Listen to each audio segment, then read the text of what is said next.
محلكم يا نجوم يا منسين القمر يا مصبح الليل. Sans plus tarder, on va passer à la première table ronde. Donc, cette table ronde est consacrée à l'art de vivre, au raffinement et à la sexualité en terre d'islam. S'interroger sur ces notions est loin d'être anecdotique, dans la mesure où elles peuvent être parfois tabous et centrale. Et donc, pour cette première table ronde, c'est Virginie Larousse, rédactrice en chef du Monde des religions, qui va être la maîtresse de cérémonie, si je puis dire, la modératrice. Bonjour, bienvenue. Bonjour. Alors, juste avant de vous laisser en compagnie de vos invités, de vos panélistes pour débattre, j'ai une petite question pour vous et surtout pour que nos auditeurs vous connaissent un petit peu plus. Il faut savoir que vous êtes une ancienne élève de l'École du Louvre. Et en y entrant, vous pensiez suivre une spécialité, je pense que c'est l'art du 19e siècle, c'est bien ça, et vous avez rapidement été happé par une autre voie. Oui, absolument. C'est vrai que c'est un parcours inattendu pour moi, mais qui m'a beaucoup portée. Effectivement, après mon bac, j'ai fait des études d'histoire et je suis entrée à l'École du Louvre dans l'optique d'étudier la sculpture du 19e siècle, plus précisément.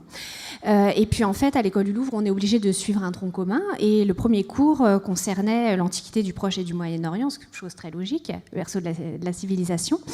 Et en fait, ça m'a totalement passionnée. Donc, j'ai tout revu, disons, les options que j'avais choisies. Et effectivement, je me suis spécialisée en Antiquité du Proche et du Moyen-Orient, puis en art de l'islam. Ça m'a totalement passionnée, ça m'a ouvert énormément de voies. Ce n'était absolument pas, comme je vous le disais, calculé au départ, puisque c'est pas du tout mon origine culturelle, etc. Mais ça m'a vraiment donné cette ouverture qui continue de me nourrir.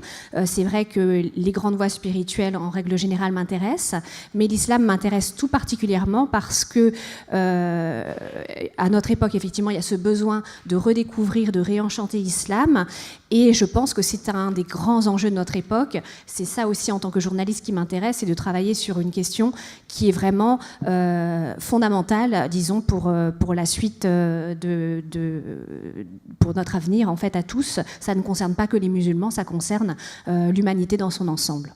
Tout à fait. Réenchanter l'islam, vous le dites très justement, c'était le titre. Oui. C'était la une du Monde des religions, janvier, février. C'était l'année dernière. Oui, absolument. Et c'était un numéro consacré à la réforme, à la pensée dans la religion musulmane. Voilà, aux voies d'ouverture, tout à fait. Voilà. Je vous laisse en compagnie de vos panélistes. Merci. Bon débat à toutes et à tous. Merci. Donc, bienvenue à toutes et à tous. Merci de venir passer cet après-midi en notre compagnie, en la compagnie de la mémoire de Malek Chebel. Donc, on va commencer cette table ronde sur, effectivement, art de vivre, raffinement et sexualité en islam. Vous n'êtes pas sans savoir, bien sûr, que Malek Chebel a énormément travaillé ces notions.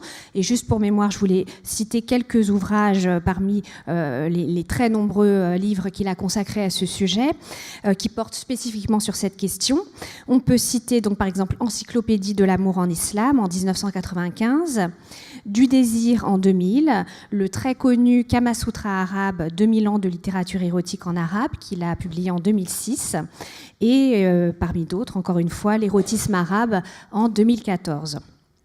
Tous ces ouvrages explorent de mille et une façons les arcanes de l'amour en contexte arabo-musulman. Et c'est évidemment sur ces questions que nos trois orateurs ici présents, deux oratrices, un orateur, vont s'exprimer. Donc pour parler de ces sujets, donc, on a le plaisir d'accueillir Ibam Sadi au bout de la table. Ibam Sadi, vous venez spécialement pour la Fondation de Montréal, puisque vous vivez au Canada. Vous êtes arrivé avant-hier à Paris, si je ne m'abuse, et vous êtes donc universitaire. Vous êtes spécialiste de l'islam des Lumières, mais plutôt dans son versant politique, m'avez-vous précisé. Et vous menez donc ces travaux à l'Université de Montréal. Vous étudiez la vocation politique de l'islam des Lumières de Malek Chebel et vous travaillez donc sur ce sujet, on va dire quasiment en exclusivité. Vous allez donc nous parler tout à l'heure de vos axes d'études en particulier. Nadia El Bouga, bienvenue. Vous êtes installée en France, vous êtes sexologue clinicienne, vous travaillez à Paris, en région parisienne. Vous vous occupez d'une émission consacrée à la sexualité sur la radio Beurre FM.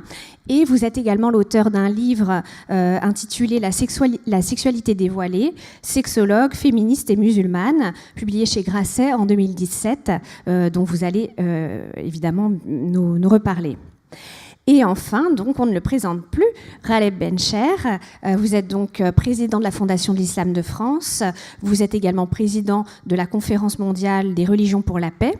Vous animez également l'émission Islam sur France Télévisions et vous produisez l'émission Questions d'Islam sur France Culture.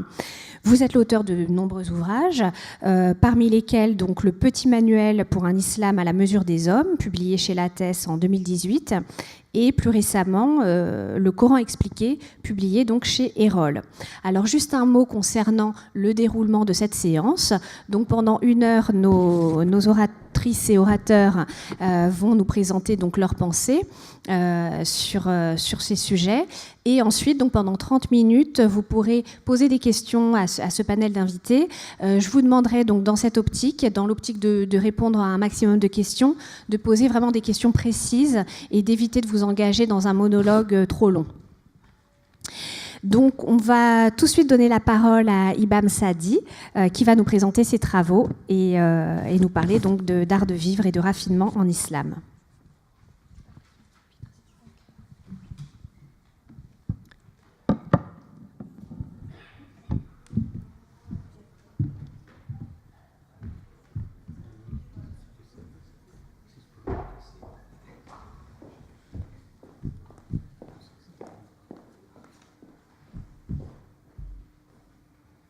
Donc, bonjour à toutes et à tous. J'ai le plaisir aujourd'hui de vous présenter l'Islam des Lumières de Malek Shebel, ou comme il aime l'appeler, l'Islam de ceux qui l'aiment vraiment. Alors, cet Islam en question, disait Shebel, se reconnaît entre autres par son raffinement affiché, son savoir-vivre assumé et sa sexualité décomplexée. Ces atouts, caractéristiques d'une civilisation à la forte personnalité, sont repérables dans l'imaginaire arabe, à travers ses comportements sociaux et à l'intérieur de la vie intime du couple musulman. En effet, la littérature médiévale arabe témoigne d'une civilisation raffinée qui a su donner à sa poésie amoureuse le ton de la courtoisie, chantant la femme comme un sujet désiré et désirant, dans une langue arabe riche de 100 mots pour nommer la complexité du sentiment amoureux. La maîtrise du lexique amoureux montre, selon Shebel, que dans la civilisation arabo-islamique, le bien jouir, le bien aimer ont atteint des niveaux extraordinaires. Et ce raffinement touche la vie sociale des Arabes. Leur savoir-vivre en matière de convivialité souligne le génie même de cette civilisation, car après tout, c'est Shebel qui le souligne, le raffinement et l'intelligence d'une époque, son emblème, et la générosité, l'hospitalité, la conversation ou l'art de bien parler sont les traits de personnalité emblématiques du savoir-vivre arabe. Mais plus intéressant encore, car l'islam des Lumières, c'est un islam qui ne dénigre pas les plaisirs de la chair. Aucun musulman, dit Shebel, ne perd sa qualité de bon musulman en s'adonnant à la chair. Bien au contraire, l'amour charnel se réclame du fait coranique et le prophète Mohammed insiste sur l'importance de la beauté et des soins corporels comme puissant aphrodisiaque. Enfin, c'est Shebel qui le dit, la thèse sexuelle est au cœur du Coran.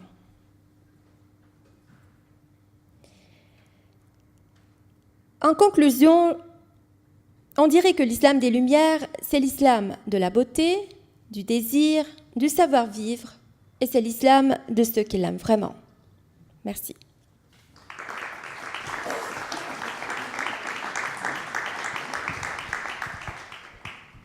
Merci beaucoup, Ibam Sadi. Nous allons maintenant peut-être laisser la parole à Nadia El Bouga, qui va donc nous parler de sexualité en islam, à la lumière sans doute de son expérience de sexologue clinicienne.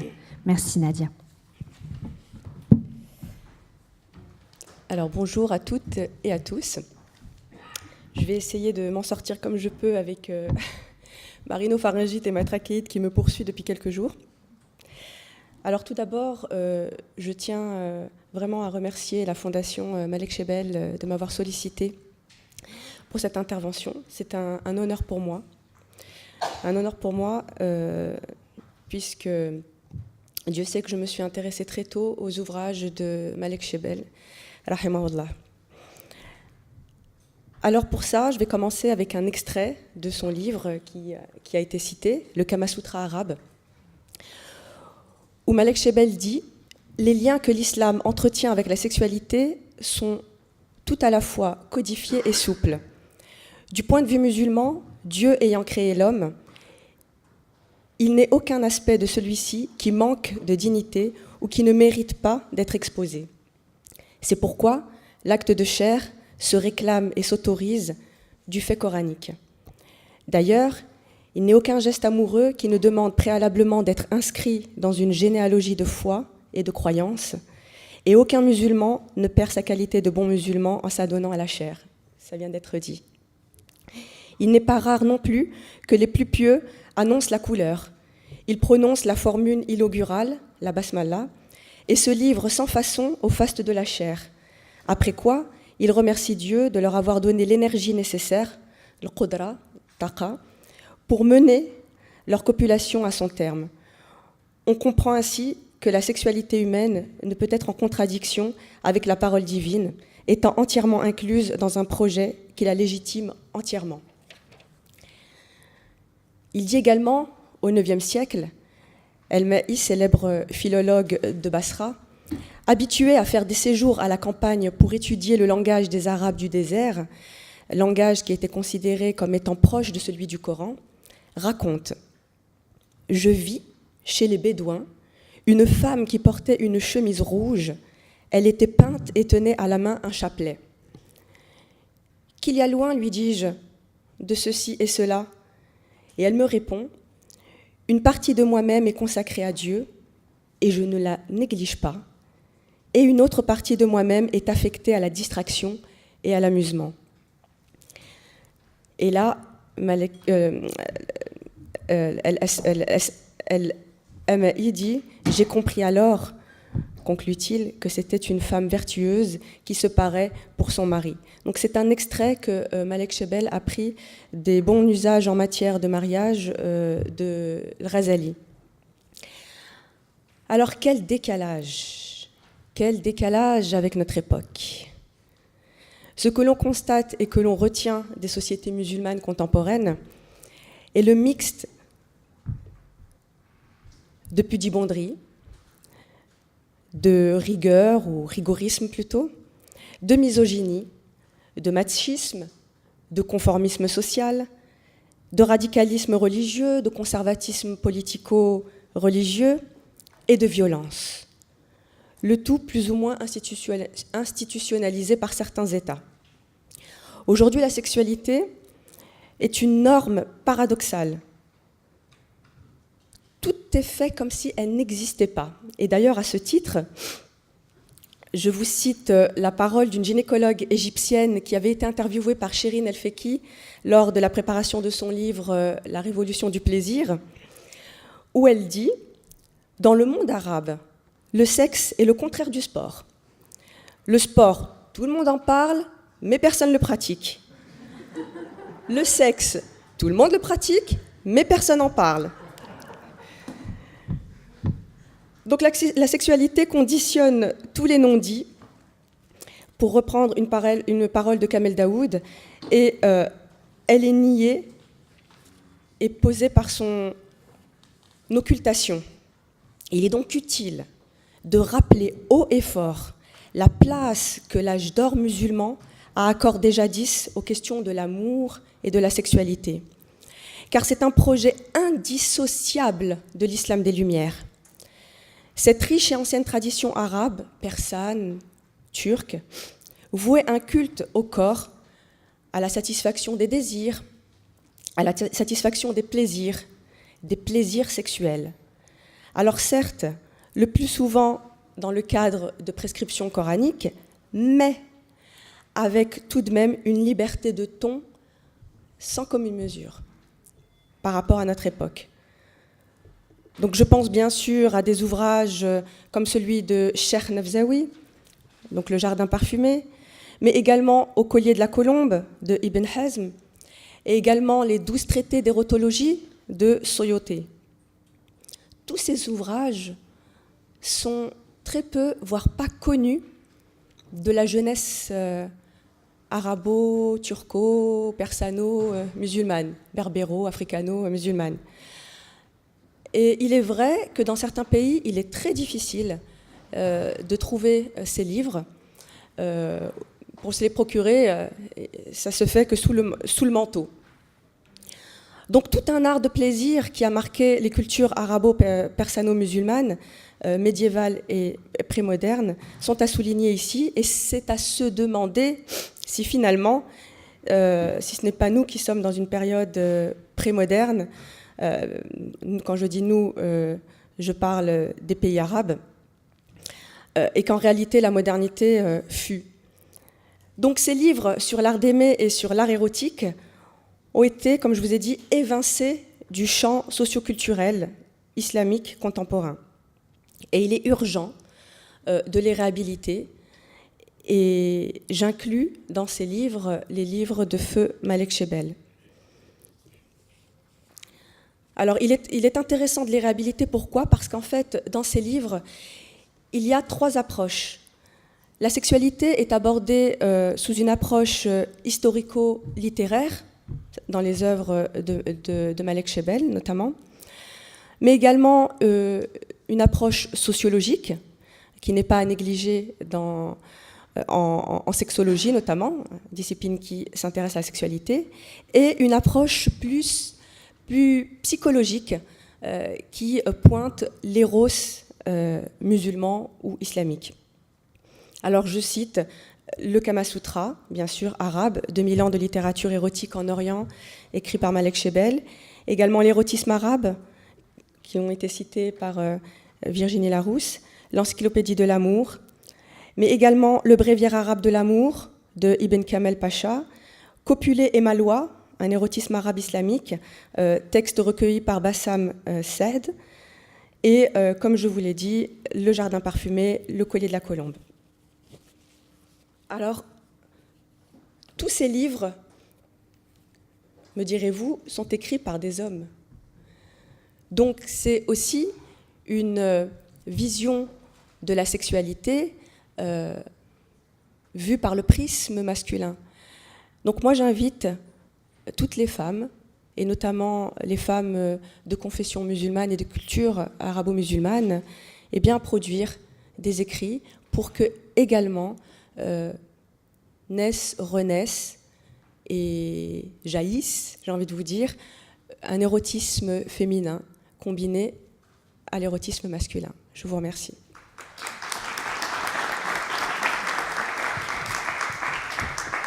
Merci beaucoup, Nadia El Bouga.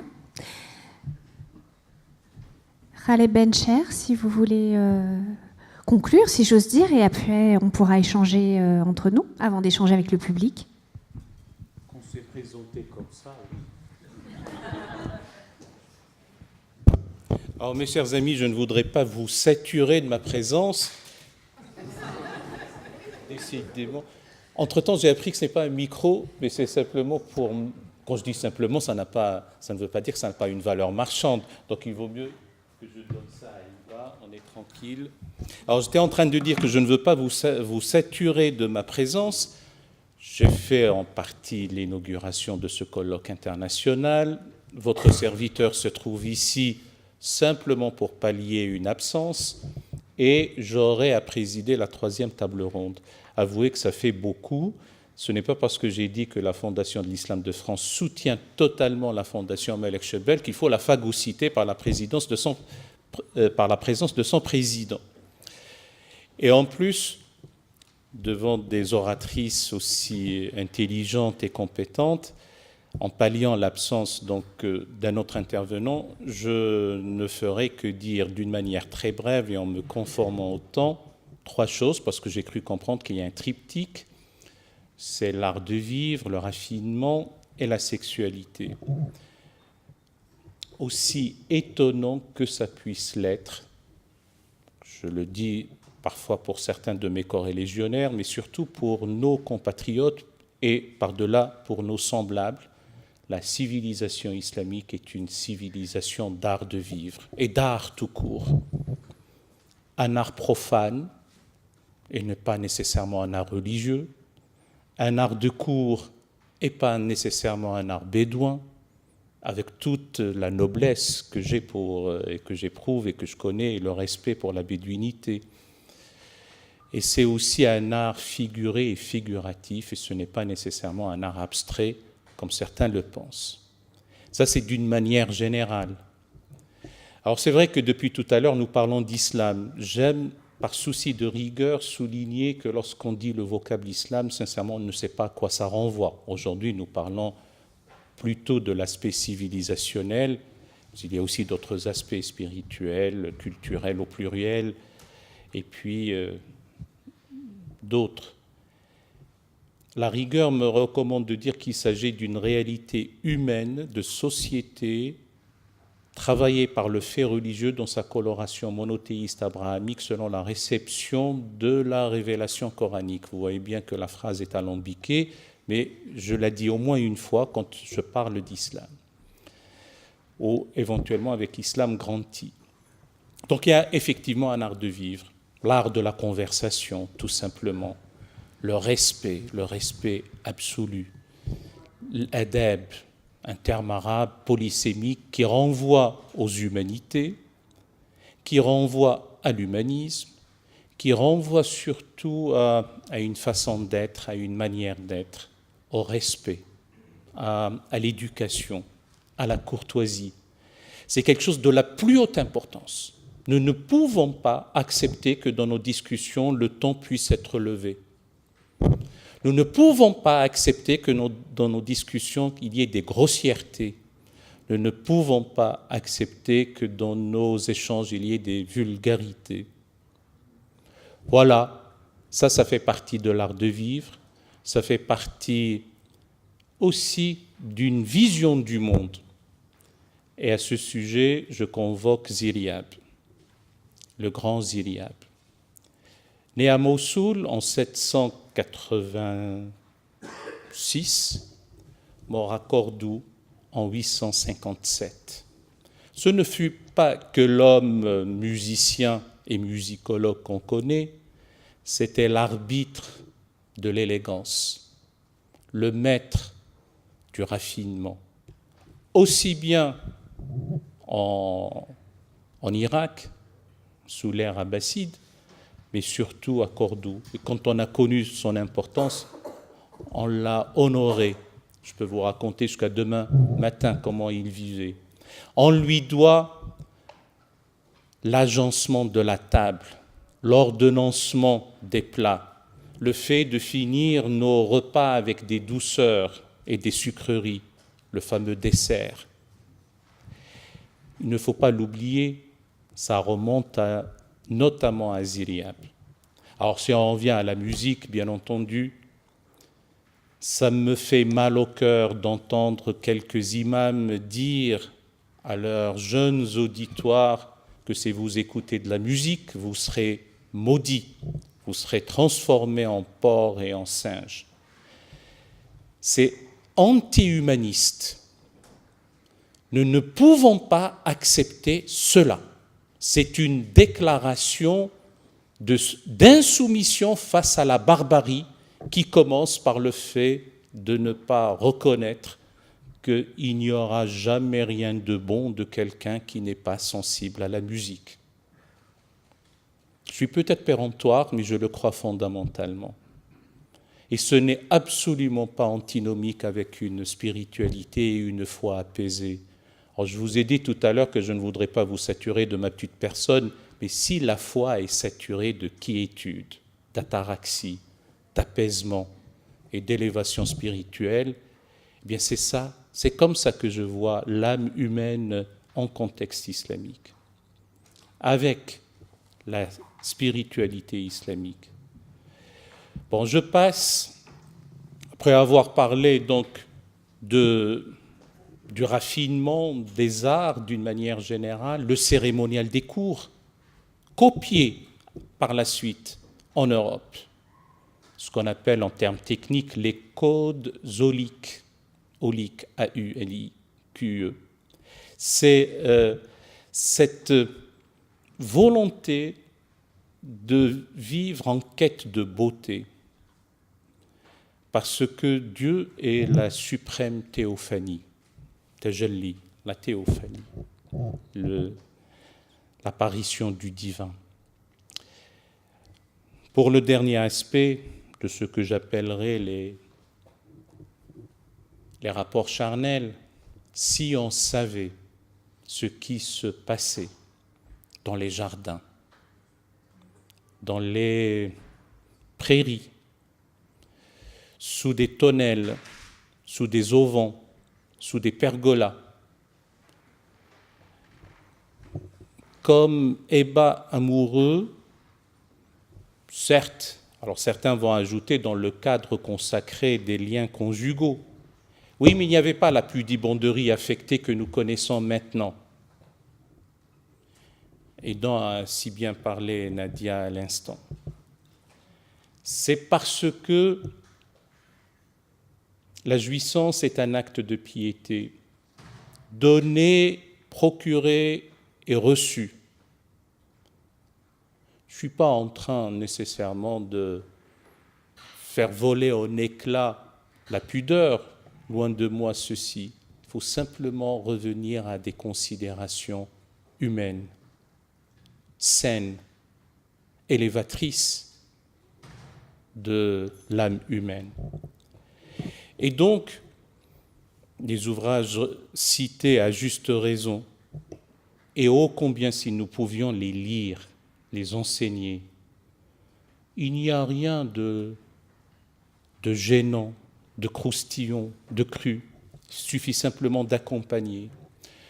Est-ce qu'on sait que l'ouvrage de Nafzawi, donc qu'on traduit par le jardin parfumé ou la prairie parfumée, pour le divertissement de l'âme ou de l'esprit, parce qu'on n'arrive pas à traduire comme il faut, était une commande du sultan Hafsid. Et Nafzawi s'y était exécuté, et c'est vrai que c'était aussi accompagné d'illustrations. Les miniatures persanes ou ottomanes illustraient cela, encore une fois, sans gêne, sans pudibonderie que j'ai qualifié à l'instant d'affecté. Alors, le grand maître Suyuti, non seulement dans l'ouvrage qui par la suite on essaye de dire qu'il ne l'a jamais écrit et qu'il ne l'a pas lui-même revendiqué ni assumé, mais à tout le moins dans la médecine du prophète ou la médecine prophétique, je peux vous assurer personnellement que j'ai entre les mains, je ne l'ai pas ici, un ouvrage, et bientôt on fera une émission sur France Culture sur le dit ouvrage, illustré aussi par des miniatures on ne peut plus suggestives et belles. Oh, combien sont-elles belles, qui rendent compte du fait que la chambre nuptiale est un sanctuaire. Et de ce point de vue-là, la vie intime est participative de l'élévation spirituelle.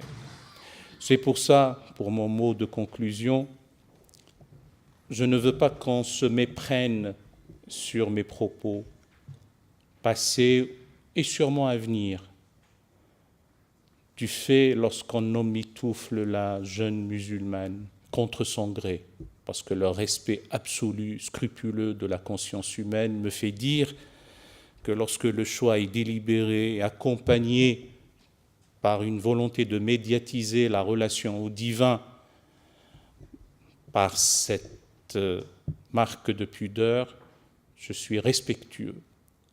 J'ajoute simplement que jamais, jamais la femme musulmane en Inde n'a été voilée pendant des siècles. On ne pouvait pas distinguer son habit de la femme hindoue, parce que toutes les deux portaient le sari. Jamais, jamais la femme musulmane en Afrique subsaharienne n'a été voilée. Elle était très belle et très jolie dans son boubou. Ça a toujours été comme ça. N'eût été l'offensive fondamentaliste, wahhabou-salafiste et khomeïniste, nous ne serions pas en train de débattre de ce sujet. Je ne dis pas que c'était mieux, je dis simplement que ça a existé. Je ne suis pas en train d'hiérarchiser. Je dis qu'il ne faut pas oublier aussi que la femme musulmane était belle dans son voile arachnéen, celui-ci est vaporeux, mettant en évidence son corps ondoyant. Est-ce que c'est une marque de blasphème? C'est attenter contre Dieu que de parler comme ça? Est-ce que ça va fissurer l'unité de la Ummah que de parler de la sorte? Est-ce que c'est une manière de distiller je ne sais trop quelle approche permissive de dépravation au sein de la communauté des croyants? Arrêtons de culpabiliser les consciences des filles, arrêtons. Laissons-les s'émanciper pour étudier. Leur honneur est dans leur éducation et leur pudeur est dans leur instruction. En tout cas, nous ne pouvons pas et nous ne devons pas laisser une approche qui ratatine l'être humain chez l'homme et chez la femme en contexte islamique. Je le dis, respect absolu pour les choix libres et résistance pour la crétinisation des esprits. Il y a lieu de le dire. Et ça passe par l'œuvre de Malek Shebel, qu'il faut étudier, réactualiser, revenir aussi au passé. Qui sait ici présent, il y a plein d'érudits ici présents, mais ailleurs, d'une manière générale, que dans le commentaire moyen de la République de Platon, par Averroès, il appelait à ce que les filles aillent au gymnase pour s'adonner aux activités physiques. Vous pensez qu'on peut s'adonner à des exercices physiques en étant emmitouflé? Il n'y avait pas de burkini à l'époque. Qu'est-ce que c'est que ce discours? Nous étouffons. Et c'est d'un manque d'intelligence avant tout que nous étouffons, mais aussi d'un manque d'amour que nous suffoquons, et d'un manque de tendresse que nous subissons ce que nous sommes en train de subir. Alors, cette déclaration d'insoumission et de résistance est là. Merci.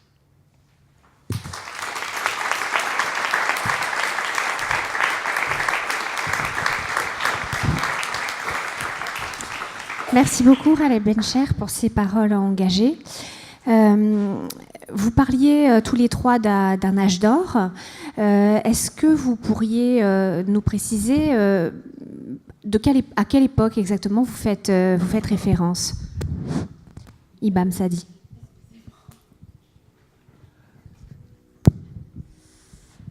L'âge d'or de l'islam des Lumières, tel qu'il a été compris par Malek Shebel, se situe entre le 7e et le 12e siècle, et plus précisément dans le triangle d'or Médine, Bagdad et Damas.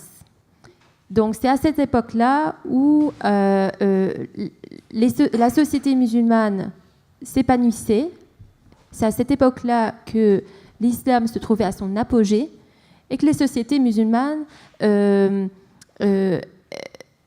ils étaient capables de donner le meilleur d'eux-mêmes, les musulmans, à cette époque-ci. Mais ce qui est peut-être étonnant, c'est que les sociétés musulmanes à cette époque n'étaient pas uniquement l'œuvre des seuls musulmans. Donc à cette époque-ci, il y avait des musulmans et des non-musulmans qui contribuaient à l'apogée de la société musulmane. Voilà.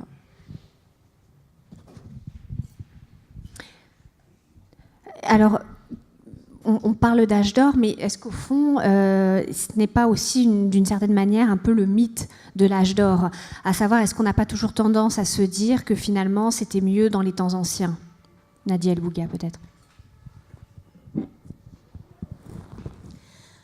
Alors oui, l'objectif de tout ça, ce n'est pas de se dire c'était mieux avant et maintenant, lamentons-nous. Non, c'est de puiser sur justement ce qui a été créé, sur ce qui a été vécu, pour pouvoir nous rebondir aujourd'hui avec aussi les nouveaux éléments que l'on a, les nouvelles disciplines que l'on a.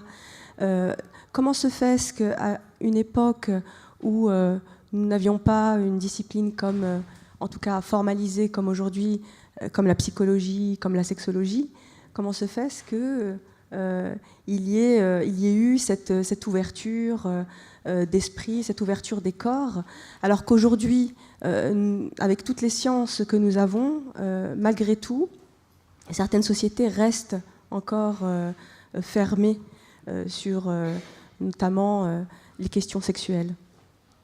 Donc c'est en ça, à mon sens, en tant que sexologue clinicienne, il est intéressant de puiser justement dans ces civilisations-là qui ont permis, comme je l'ai dit tout à l'heure, qui ont autorisé un libre ton sur une thématique qui aujourd'hui ne pourrait pas être évoquée dans les sociétés arabes comme elle a été évoquée. Et qu'est-ce qui, selon vous, fait qu'on est passé comme ça de cette ouverture d'esprit, de ce raffinement, du fait que les questions sexuelles n'étaient pas taboues et elles ne le sont pas, par exemple, dans le Coran, à cette pudibonderie qu'on constate effectivement à notre époque? Khaled Bencher. Parce que c'est dû malheureusement à une terrible régression, voire une régression dans la régression. Je pourrais m'expliquer sur cette double régression. Après un apogée civilisationnel, il va y avoir un coup d'arrêt, stagnation, puis un début de décadence, et puis surtout un repli, crispation sur soi. Et on pense que le goût du luxe rime avec luxure. On pense que le fait de chercher justement le raffinement, l'hédonisme, être épicurien, être pour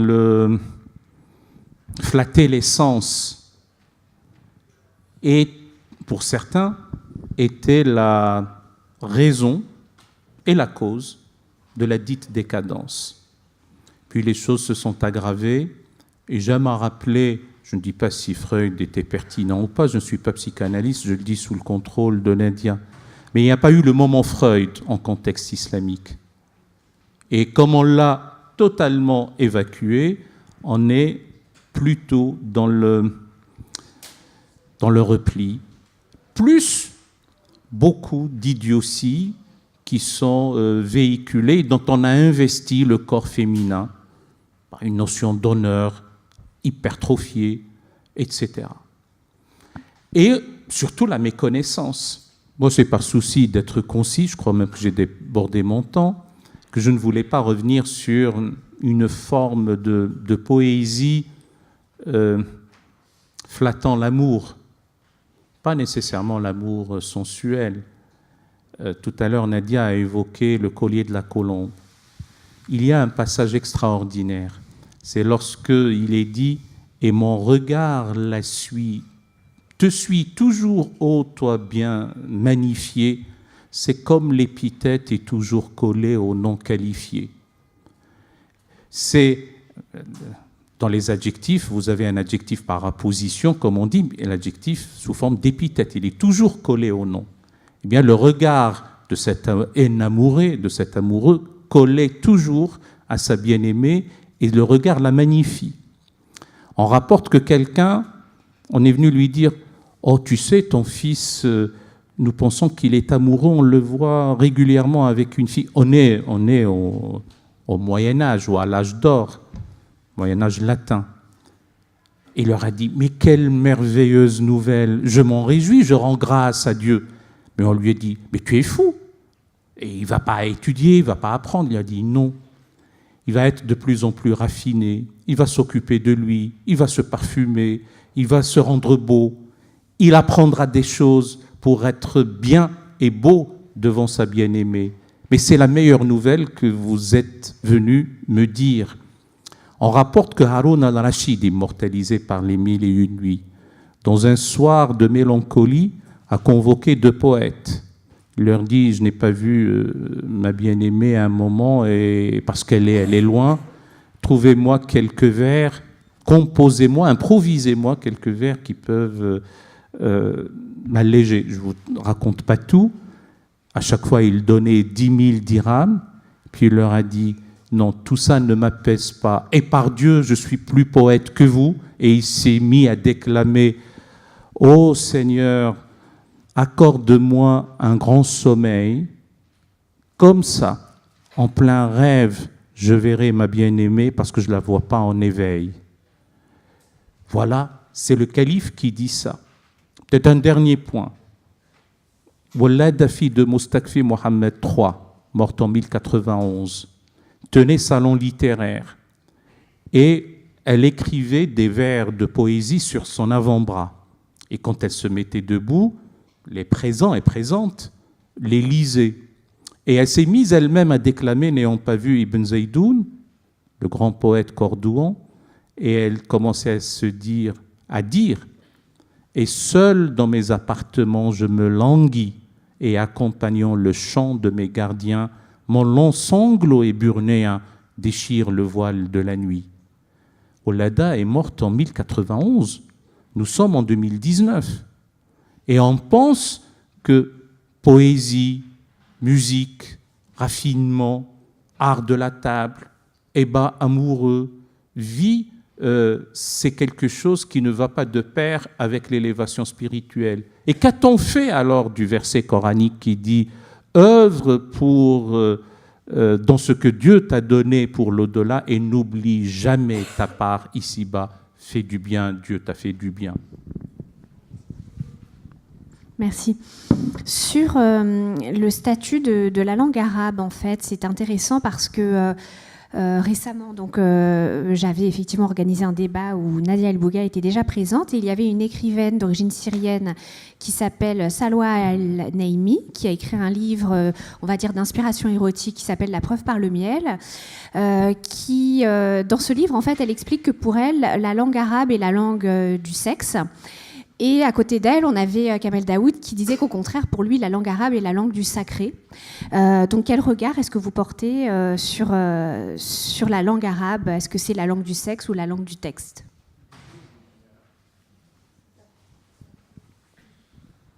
Nadia El Bouga. Moi, pour ma part, c'est la langue des deux. Je ne vois pas pourquoi est-ce qu'il faille créer une dichotomie, parce que justement, c'est donner du grain à moudre à ces personnes, à ces néo-fondamentalistes qui veulent justement créer ce schisme-là. Non, la langue arabe est la langue de l'amour, et la langue de la sexualité, et la langue des plaisirs. Donc, je ne partage pas cet avis. Je suis plutôt d'accord avec ma consoeur sur cette idée que la langue arabe est une langue qui est d'une subtilité inouïe et qui, justement, nous permet, c'est une porte d'entrée possible vers la sensualité, vers l'érotisme. Donc dire l'inverse, c'est justement, à mon sens, risqué d'exclure toute la dimension sexuelle et charnelle que cette langue porte. Malik Chebel nous répond dans son livre « Les 100 noms de l'islam » lorsqu'il a résumé sa réponse par « Il existe en langue arabe 90 noms pour nommer Dieu et sans nom pour exprimer la complicité amoureuse. Donc, on dirait que la langue arabe, c'est la langue de l'amour, de préférence. Alors les dialectes arabes, par contre, ont malheureusement fait en sorte, et ça c'est une démarche aussi qui sert les personnes extrémistes, le dialecte a justement fait en sorte que tout ce qui se rapporte à la sexualité est vulgaire, à tel point qu'on n'ose plus utiliser les termes en arabe dialectal qui nomment le sexe de la femme, le sexe de l'homme, les ébats amoureux, tout simplement parce qu'ils ont été maintenant codifiés comme étant vulgaires. Quelle meilleure façon de faire disparaître justement tout ce qui restait de sensuel et d'érotique dans la langue arabe. Donc la problématique, je pense, elle est plutôt dans les dialectes et de faire revivre à travers les dialectes, eh bien, tout simplement les parties anatomiques, ça commence par ça, et puis ensuite tout le cérémonial et sensuel et tout ce qui a attrait à l'érotisme et masculin et féminin. Donc moi, j'invite, quand on veut faire disparaître quelque chose ou quand on veut rendre tabou quelque chose, on s'attaque à la langue. On le fait disparaître déjà dans le langage. Donc, je pense qu'on a tout à gagner à redonner du sens et à renommer les choses en dialectal, parce que c'est à travers le dialecte que les peuples sont touchés, et les différents dialectes, à mon sens.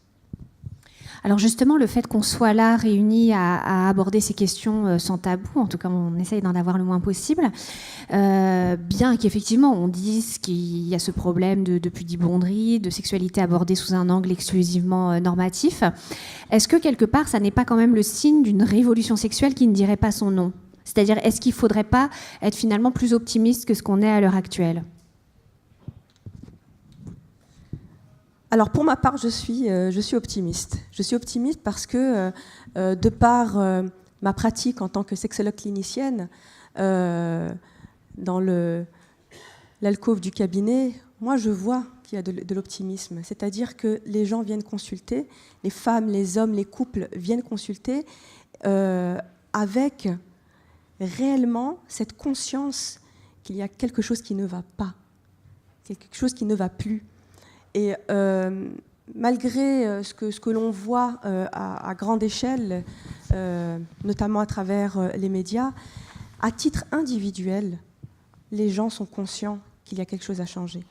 Et quand je parle d'éducation à la sexualité et à l'affectivité, même les plus rigoristes ne sont pas contre. Il y a certes probablement une façon d'apporter les choses, parce que de toute façon, la révolution ne s'est pas faite en un jour, on le sait tous. Je ne parlerai pas de révolution, mais je parle d'évolution. Il y a une évolution. Je le vois dans ma clinique quotidienne. De là à dire que les choses sont épanouies, non. Mais il y a en tout cas une prise de conscience que moi je note depuis le début de mon exercice professionnel, donc une quinzaine d'années. Khaled Bencher, est-ce que vous partagez ce brin d'optimisme, ce vent d'optimisme de Nadia El Bouga ? Oui, chère Virginie, oui, parce que le 21e siècle finira par être musulman ou ne finira pas. Et si on veut qu'il finisse aussi par être musulman, ça doit passer par cette évolution qui doit se faire d'une manière pédagogique, didactique, progressive, avec beaucoup de tendresse. J'aime toujours rappeler rigueur académique, tendresse pour les êtres. Radicalité méthodologique, bienveillance pour les personnes. Il ne s'agit pas d'entrer en choc frontal avec des personnes qui elles-mêmes, j'ai dit tout à l'heure, ont intériorisé en culpabilisant des normes qui ont été dictées, voilà, des décennies maintenant, par une approche rigoriste et le comportement d'hommes ignares. Je partage l'idée aussi que malheureusement, il y avait un enseignement de phallocrate, de misogyne, de sexiste, de machiste, et ça ne peut pas continuer comme ça. Et ça doit aussi passer par la connaissance ou la vaste connaissance du patrimoine civilisationnel islamique. Si notre ami Kamel Daoud, que je ne veux pas charger, connaissait le patrimoine civilisationnel islamique, il n'aurait jamais sorti de sa vie les billevesées qu'il avait dites après l'histoire de Colonne. Jamais. Et là, il continue à nous dire que la langue arabe est une langue du sacré et pas la langue de la sensualité. D'abord, la langue est une langue. Elle est la langue du droit, du cérémoniel des cours, de la philosophie, de la science. Et elle est aussi la langue de la sensualité, comme elle peut être la langue du sacré. C'est une langue. On ne peut pas la réduire à uniquement un domaine du département de vie, j'allais dire, des êtres humains. Donc c'est avant tout une affaire de connaissance et du savoir, d'aller explorer, tel un archéologue, ce patrimoine qui commence à être sédimenté. Ben, il faut le faire. Je pense que la question, c'est être ou ne pas être, 3 points de suspension, musulman. Et si on a envie que ça soit musulman, il y a ce travail qu'il faut faire parce que, encore une fois, on étouffe et on a envie de respirer. Quand on a envie de respirer, on fait tout pour respirer. Et nous respirons, ne serait-ce que depuis tout à l'heure, sur des sujets dont on pensait qu'ils étaient tabous. Bien sûr, encore une fois, il ne s'agit pas de faire une plaidoirie pour la dépravation. La question n'est pas là. Et elle relève du bon sens. Ça relève du raffinement. C'est inhérent à la vie. La vie, ça palpite. Manger, boire, il y a une manière de manger, il y a une manière de boire, il y a une manière de dormir, etc. Ce n'est pas tout codifié par le divin, nécessairement. Dieu a rendu l'homme délégataire d'assumer sa vie dans un rapport d'amour et de spiritualité. Merci. Au fond, vous plaidez pour une forme de sécularisation de l'islam. Et justement, est-ce que l'islam en contexte européen ou en contexte, disons, occidental, puisque nous avons Ibam Sadi qui représente le Canada, si j'ose dire, est-ce que cet islam, donc dans un contexte de société sécularisée, a un rôle spécifique à jouer pour justement faire bouger les lignes ?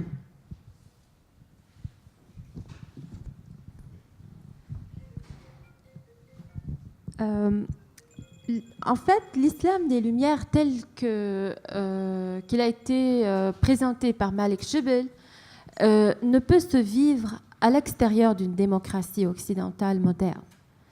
Donc, en réalité, c'est les musulmans c'est ce que j'ai compris par Malik Shibel, que c'est les musulmans de l'Occident qui vont faire réhabiliter l'islam. La modernisation de l'islam va passer par les musulmans présents dans les sociétés occidentales, parce que c'est dans ces sociétés-là qu'il y a la liberté de s'exprimer, de penser, de publier aussi.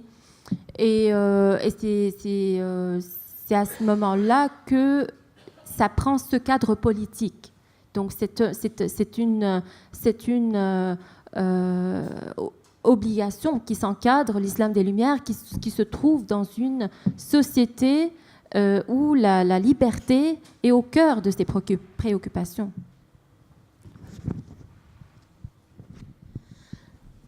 En fait, si je reprends le travail de Abdessamad Dialmi, qui est un sociologue marocain, sur cette question de la sécularisation, il dit en fait il parle du contexte marocain, mais je pense que c'est valable pour la grande majorité des pays arabes.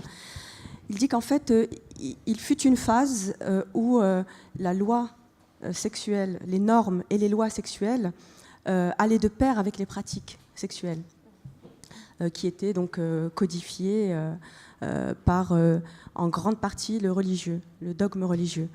Il dit qu'actuellement, nous sommes dans une période de semi-sécularisation. Donc c'est pour ça, je ne pense pas qu'on puisse parler de révolution sexuelle, mais en tout cas, il y a une évolution.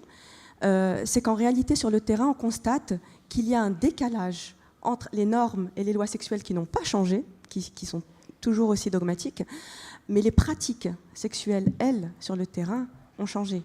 Par exemple, sur la question des relations sexuelles avant le mariage, sur la question des identités de genre, des orientations sexuelles. Et les pays arabes sont dans cette phase-là. Le but est de pouvoir arriver, comme en Occident, à une sécularisation complète, c'est-à-dire où, finalement, les lois et les normes sexuelles puissent d'un côté ne plus être accolées ou en tout cas être le référentiel des pratiques sexuelles, et que finalement tout un chacun, et c'est le propre des libertés individuelles, tout un chacun puisse pratiquer sa sexualité comme il l'entend. Alors ça va faire très très mal aux oreilles de beaucoup de personnes qui n'ont pas du tout cette vision-là, de musulmans qui n'ont pas cette vision-là, mais c'est une réalité.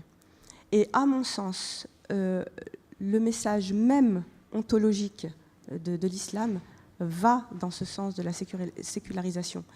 Il n'est pas normal que dans certains pays musulmans, il existe encore des lois pénales qui décident de l'orientation sexuelle des gens. Ce n'est pas possible. Lorsqu'on est né et qu'on a grandi dans un pays démocratique et républicain, on ne peut pas accepter ça. Ce n'est juste pas possible. Et pour revenir à ma clinique, lorsque je reçois dans mon cabinet justement des personnes de confession musulmane qui viennent avec un tel niveau de souffrance, un tel niveau de douleur associée à cette souffrance, je me dis ce n'est pas possible. Et ils sont pourtant en Occident, mais déchirés entre justement ces normes et ces lois sexuelles d'ailleurs, mais qui finissent quand même par impacter d'ici. Merci. Donc merci à tous les trois. Et si vous le voulez bien, donc on va passer la parole pour les questions du public. Je vais vous demander de vous manifester. On va vous donner un micro pour que vous puissiez effectivement réagir. Juste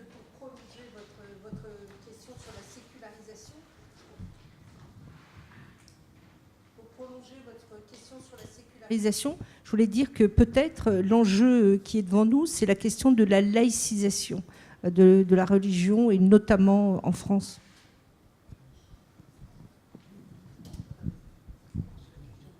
Merci. Est-ce qu'il y a des questions donc, dans le public? Merci. Bonjour, une question pour Monsieur Ghaleb Benchir. Vous avez évoqué le livre. Est-ce qu'il y a un livre de l'art visuel érotique musulman? Vous avez cité tout à l'heure, mais en fait, c'est quoi la référence? Voilà, c'est une petite question. Merci. Les références ont été données tout à l'heure aussi bien par Hiba que par Nadia. Alors, il y a une confusion entre arabe et musulman. Qui dit arabe ne dit pas nécessairement musulman. Par moments, c'est la langue arabe qui est véhiculaire, justement, de ce qu'il y a dans l'ouvrage. Ça, c'est sûr. Alors, vous avez le Kama Sutra arabe, vous avez le livre de Nafzawi qui est traduit en français par Le Jardin parfumé. Il aurait été écrit en 1420. Alors, je ne veux pas faire étalage d'une vaine érudition, c'est entre 1410 et 1434. On est sûr de ces 24 années, mais probablement 1420, puisqu'on sait quel est le commanditaire, en quelque sorte, de l'ouvrage, c'est le sultan Hafsid, Abdelaziz. Bien. Maintenant, puisque j'ai le micro, mais c'est sous l'autorité de Virginie, c'est la question de Fadila, ou le prolongement de la question de Fadila. Je ne suis pas sûr, pour ma part, même si Malek Chebel, par définition, a toujours raison, que ce soit un islam qui vient ou de la part des musulmans occidentaux. Ça viendra de la part des musulmans occidentaux parce que le ciel est plus clément au-dessus de leur tête. Quand le ciel sera clément au-dessus des têtes des musulmans sur place, ça viendra aussi. Je ne plaide pas, je ne veux pas être accusé de chauvinisme comme ça, alors que je m'explique comme citoyen français, comme président de la Fondation de l'Islam de France, mais ce qui se passe en Algérie augure du fait que la question religieuse sera aussi débattue et, j'espère, résolue. Quant à la désintrication de la politique d'avec la religion. La politique est là pour gérer les affaires de la cité et la tradition religieuse, qui sous-tend aussi une civilisation, est là pour l'élévation spirituelle des êtres humains et pour leur donner du sens à leur vie. Dans la liberté, on y croit, on n'y croit pas, on peut changer de croyance, parce que nous ne sommes pas ici-bas procurateurs de Dieu et défenseurs exclusifs de ses droits. Ça doit être une affaire de liberté, d'un assentiment libre au mystère, à l'invitation au mystère. Et comme ça, petit à petit, on va redécouvrir, on va recouvrer même toutes les beautés, toutes les richesses de la civilisation islamique, ce à quoi nous œuvrons inlassablement. Alors pour ce qui nous concerne en France, dans le cadre, et pas exclusivement, mais dans le cadre de la Fondation de l'Islam de France et les autres fondations sœurs, et la Fondation Malek Chebel en fait partie, et puis ailleurs, eh bien, on se réveillera quand on osera penser par soi-même, s'appeler à Aoudé, interroger les présupposés de cette religion, qu'on n'ose même pas interroger. Qu'est-ce que c'est que cette vie? C'est ça l'obscurantisme. Eh bien, à l'obscurantisme, on oppose et on met en avant les lumières. Merci. Bonsoir. Je voudrais savoir où en est la vraie éducation de base de l'islam, qui en fait réglerait tous vos petits problèmes avec des imams francophones qui comprendraient les besoins et les attentes des musulmans de France. Merci. Khaled Bencher, vous voulez répondre à la question? Ah oui, je ne savais pas qu'elle m'était destinée, mais je réponds. Je me dis formation des imams. Oui. Je ne sais plus si j'interviens comme le citoyen, l'homme tout simplement, Khaled Bencher, ou comme celui qui préside aux destinées de la Fondation de l'Islam de France. Si c'est pour le second cas, ben nous avons un programme qui est, je l'ai appelé la dernière fois, la bipédie des hommes n'est pas uniquement de marcher sur deux pieds, c'est aussi avoir cette double formation pour les imams, cultuelle et culturelle, spirituelle et, si j'ose dire, temporelle, sacrée et profane. Nous ne pouvons pas, encore une fois, accepter que dans notre pays, on ait des imams qui n'aient aucune idée de l'univers qui est le leur, en dehors des aspects religieux, et si au moins ils maîtrisaient la théologie classique, ou les différentes écoles de théologie à l'ère classique. On est uniquement dans une approche obscurantiste.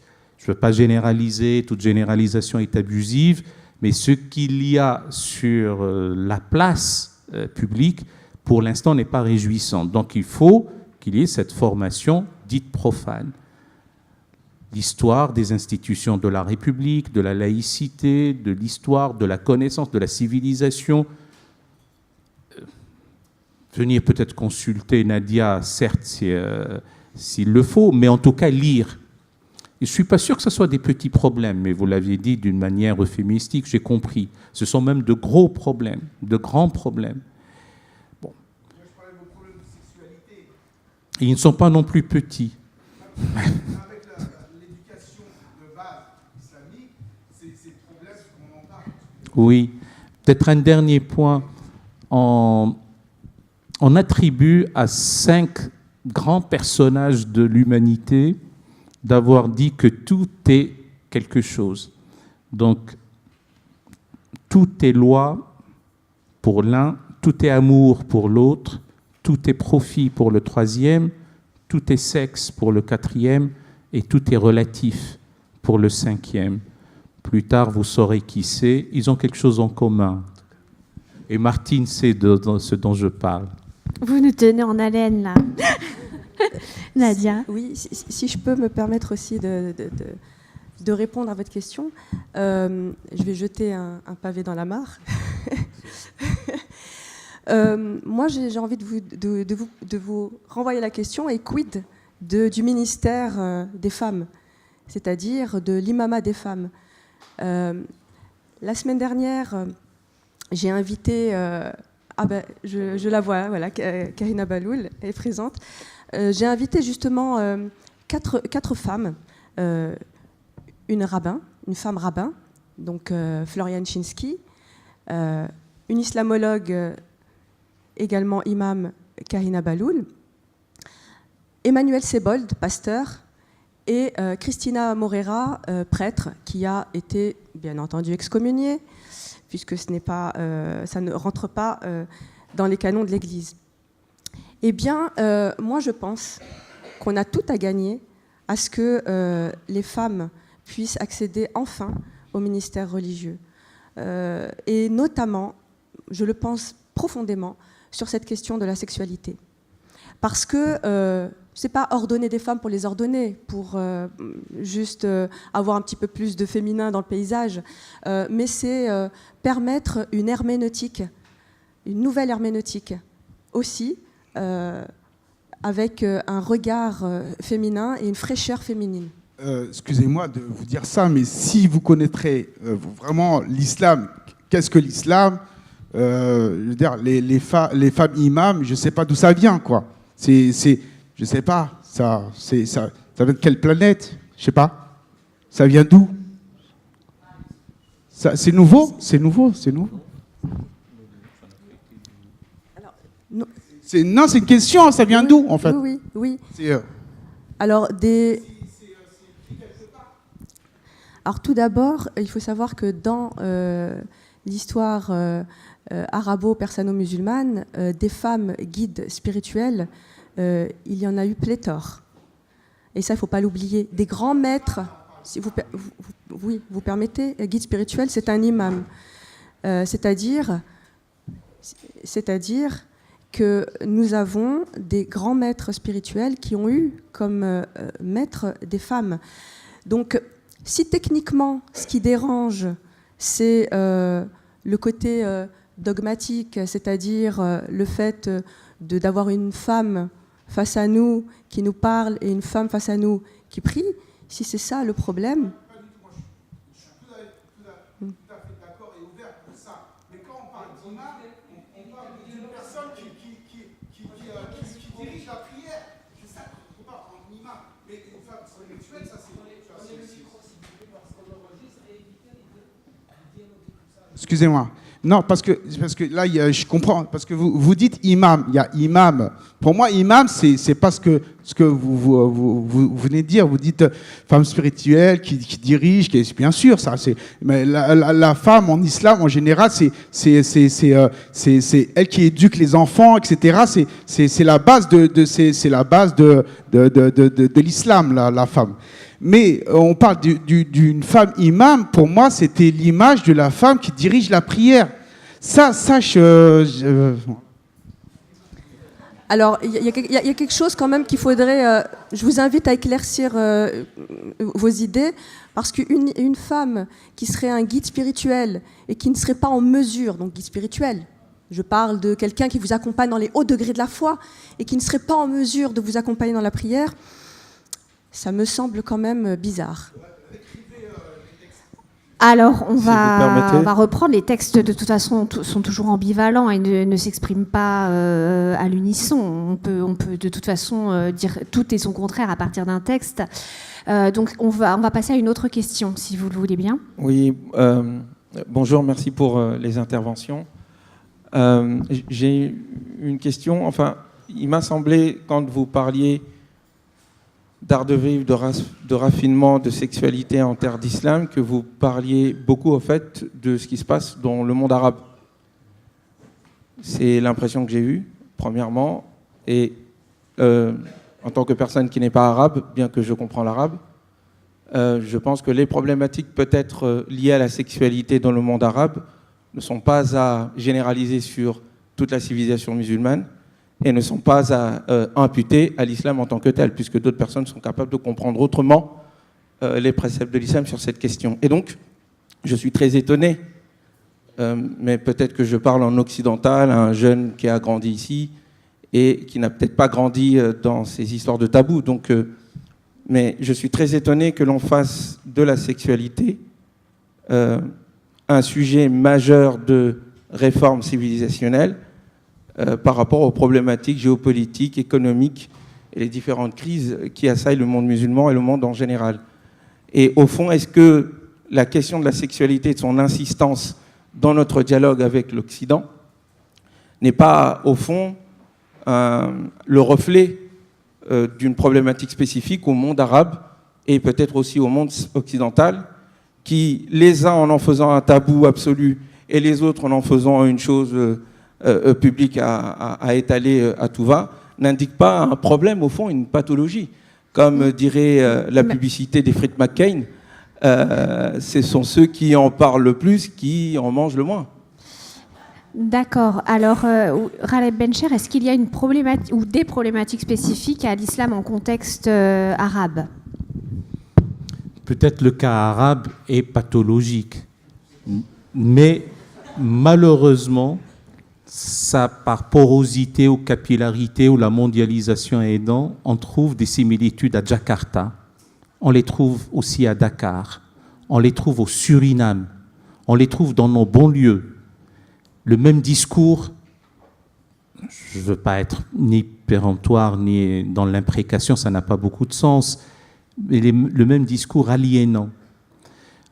Dans notre esprit, et peut-être que nous n'avons pas été suffisamment explicites, en tout cas si c'est le cas, j'en suis navré, il ne s'agissait pas de parler uniquement du cas arabe. Les choses se sont aggravées ces dernières décennies dans le monde arabe, certes, mais à travers l'histoire, j'ai commencé par dire tout à l'heure, si vous saviez ce qui se passait dans les jardins, sous les tonnelles, je pensais à Samarcande, à Tashkent, à Bukhara, à Ispahan, à Shiraz, et pas uniquement dans cette partie-là, de l'autre côté aussi, à Cordoue, à Tolède, à Séville, à Fès. Donc la vie était une vie de plaisir, et ce n'était pas encore une fois une plaidoirie pour être dévergondé. Un autre point, est-ce que c'est un point majeur de dialogue ou de sortie de crise? Peut-être, mais il est nécessaire aussi d'apaiser, d'assouplir, d'harmoniser cette question-là au sein des familles, au sein des populations, au sein des communautés dans le monde arabo-musulman et peut-être même maintenant, parce que le moment Freud n'ayant pas eu lieu, parce qu'on allait aussi comme ça, de décadence en décadence, on n'ose plus en parler. Il y a des manières de le faire, il y a de la poésie, il y a d'une manière suggestive, il y a des allusions, il y a une façon de faire, il y a une éducation à avoir, et tout est dans cette beauté à la fois allusive, et puis dans la nomination, il ne faut pas que ça soit, le fait de dénommer certaines parties, j'allais dire, du corps humain, ça ne doit pas être quelque chose qui nous effarouche. C'est plutôt l'approche allusive. De nos jours, moi, je peux vous rappeler l'histoire de la statue en plein centre-ville de la ville de Sétif. Elle y était depuis des décennies. Et on trouve le moyen de venir la dégrader parce qu'il y a peut-être des saints qu'on voit. Alors que c'est de l'art sculptural. La pudibonderie est arrivée jusqu'à ce point. Qu'est-ce que c'est que cette éducation? C'est une question que nous posons, laissant la charge émotionnelle plutôt une charge créatrice qu'une charge de crispation et de repli. Merci. Alors, après, il faudra monsieur qui...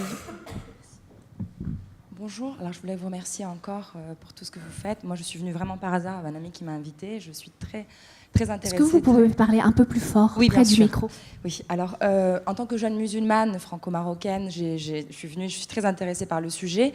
Je n'ai que 32 ans et en 32 ans, j'ai pu voir, que ce soit au Maroc ou même en France, un changement, pas forcément pour le mieux, que ce soit au niveau de l'islam, on va dire plus cultuel, au niveau culturel, parce que monsieur a bien dit qu'il y a plusieurs facettes, mais je vois aussi des beaux exemples comme madame qui parle de travaux qu'elle fait avec la sexualité, etc. Des amis à moi dans ma vie qui, dans leur manière de gérer les choses et l'islam, ont gardé cette éducation que nous, on a reçue d'une ouverture d'esprit, quelque chose qui peut-être, j'aime à croire, est dans la tradition de tous ces personnages et de ces artistes et de ces écrivains dont vous avez parlé. Moi, ce qui m'importe beaucoup, j'entends beaucoup de choses. J'entends beaucoup éducation, on parle souvent du monde musulman, arabe ou autre, mais on parle peu ici en France, où nous sommes en France aujourd'hui. Je ne pense pas que le message doit passer simplement aux jeunes musulmans, mais à tout le monde. Alors la question, pour essayer de résumer un peu, est-ce que ce ne serait pas important de faire un travail, pas que des conférences, etc., où des gens viennent d'eux-mêmes parce qu'ils sont intéressés par le sujet, mais vis-à-vis de la jeunesse, pour qu'il y ait un référentiel, que ce soit pour les jeunes musulmans de France, un référentiel d'islam culturel, etc., différent, important, de rappeler ce passé quand même glorieux d'ouverture d'esprit, mais aussi pour d'autres jeunes Français qui ignorent toutes ces choses-là, et c'est important dans le débat d'idées culturelles et pouvoir ouvrir l'ouverture d'esprit, qu'eux aussi sachent les choses. Parce que j'ai entendu une question ici qui m'a un peu choquée. Les questions sont importantes, ça nous permet de débattre, mais quand on a des idées aussi fermées, aussi sûres, en 2019, dans un pays où, comme vous dites, le ciel nous permet de pouvoir nous exprimer et de penser, je me dis qu'il y a quand même un grand travail à faire sur l'information, déjà. Merci beaucoup. Merci. Merci. Alors, comment est-ce qu'on peut... parce que c'est vrai qu'ici, on prêche les convaincus, finalement. Comment est-ce qu'on peut convertir, disons, de manière efficace et faire évoluer les mentalités sans être dans le matraquage, évidemment? Alors moi, je vais parler pour ma discipline, c'est-à-dire la sexologie. Évidemment, et vous l'avez très bien dit, l'éducation à la sexualité et à l'affectivité, elle est primordiale et elle doit commencer très très tôt. On voit en France, en 2019, encore des représentations sexistes et l'éducation à la sexualité contribue à ça, donc à déconstruire des stéréotypes de genre, des stéréotypes sexistes. Ça fait partie de la sexualité. Pouvoir, je le redis de nouveau, mais pouvoir nommer chez les enfants très très tôt toute leur anatomie. C'est-à-dire que on s'extasie tous, pour les parents qui sont ici présents, lorsque nos enfants nous nomment les parties qu'on leur montre. Et c'est quoi ça, le nez? Oui, c'est quoi ça, les oreilles? C'est quoi ça, les pieds? Et puis de là à là, ils ont un trou noir. C'est-à-dire que ces parties-là ne sont pas nommées ni en français ni en arabe. Donc ça fait partie des changements concrets. Et je vous dis, je reste optimiste parce que de plus en plus d'associations culturelles et cultuelles demandent à ce qu'il y ait des intervenants sur le sujet de l'éducation sexuelle, sur le sujet de l'éducation à la sexualité et à l'affectivité. Donc je veux vraiment rester optimiste parce qu'il y a une demande. Donc charge à nous de nous former pour répondre à cette demande-là. Merci. Alors, monsieur, on va prendre votre question. Merci, moi. Donc, c'est Dr Aïssani, je suis de la Fondation Merk Chebel Algérie. Merci pour l'invitation. Donc, je voulais juste donner 2 éléments. Vous savez, il y a un écart en termes de connaissances sur les textes qui ont attrait donc à tout ce qui est lié à la sexologie, au raffinement, etc. Et donc, ils sont édités dans les anciens livres. C'est vraiment méconnu de la part des gens donc, qui lisent un peu. C'est méconnu aussi de la part de la population générale. On a l'impression que c'est un phénomène donc, qui est occulté, donc d'une manière volontaire ou involontaire. Vous savez, on commence à prendre conscience de l'amour à travers les textes de Nizar Qabbani, donc qui a écrit énormément sur la beauté, sur l'amour et sur la femme. Sur donc l'érudit Malik Chebel, il y avait aussi Nawel Saadawi qui commençait un peu à faire l'approche donc des complexes que vive le monde arabe. Actuellement, je vous dis une chose, qu'une société qui devrait prendre conscience de cet héritage, elle doit apprendre et elle doit créer sa propre élite, dans le sens, si on arrive, donc, moi je parle de ces sociétés arabo-musulmanes, s'ils arrivent vraiment à produire une élite qui va un peu s'harmoniser avec son époque, là, le problème il sera réglé. Donc le problème, peut-être que ce n'est pas un projet qui va s'attaquer à des problématiques, que plutôt donc, une élite qui devrait prendre le devant, donc, comme Malik Chebel, et aller bien sûr vers un monde meilleur et un monde humaniste plein d'amour et d'affinité. Voilà. Merci. Est-ce qu'il y a d'autres questions ? Après, j'arrête. Bonjour à tous. Alors c'est plutôt une réaction par rapport à ce qui a été dit en ce qui concerne l'imama de la femme. Alors je suis Kaina Baloul, je suis islamologue et imam. J'ai fait ma première prière mortuaire récemment et ça a été très très bien accepté par des musulmans qui viennent d'Algérie et ça n'a posé aucun problème et cela donne beaucoup d'espoir. Et je pense que la femme a toute sa place en ce qui concerne le ministère religieux féminin.